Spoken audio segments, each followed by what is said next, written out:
meron tayo ditong calamansi juice, natanggal na ang buto. Ilalagay natin tong piniritong baboy na toasted. And then, itong takwa. Itong takwa. Yan. So, bali 8 pieces itong takwa. Medyo madami-dami kasi madami kami ditong kakain. And then, tapos, ilagay ang ginayat na onion. Itong garlic na tostado. Lagyan natin yan, lahat-lahat.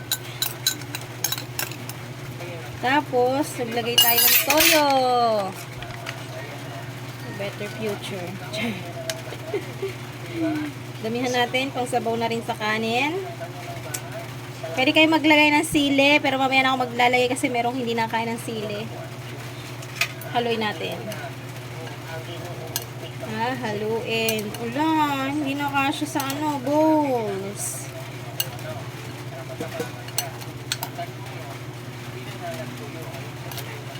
Okayin.